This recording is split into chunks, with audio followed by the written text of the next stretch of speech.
ebintu bya bukadde na bukadde bwa nsimbi ebitokomokedde mu nabbambula w'omuliro akutte ekiro ekikeeseza olunaku luno olwaleero mu bitundu ebyewabba kuli wano okumpi n'ekibuga Kampala.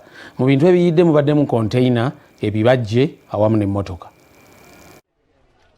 Omuliro gukutte ebintu ebiwerako ebbakuli mu Lubaga Division Urban Council mu kiro ekikeeseza leero okuli ssente enkalu n'emmotoka era ng'ababadde bazikuuma tebamanyi kyakunnyonnyola bannyinizo.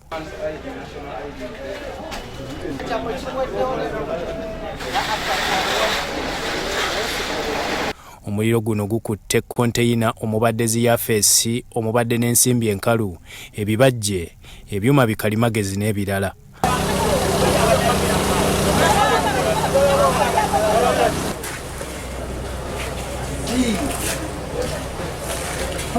Abadduukirize abasooseewo boogedde ku kye basanze.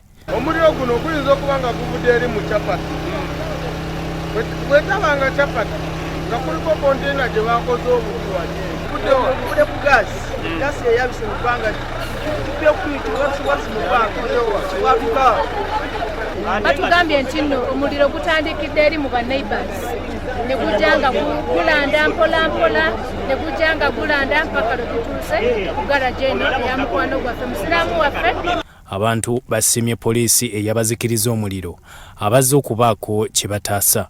Naye ntwala omukisa eri baganda baffe bannyinaze bonna abataddemu amaanyi gaabwe okulaba nti bataasa emaali y'Abannayuganda yonna etudde mu garaje. Ebyokwerinda bibadde binywezeddwa olw'abasumagiza ababadde obulindaala.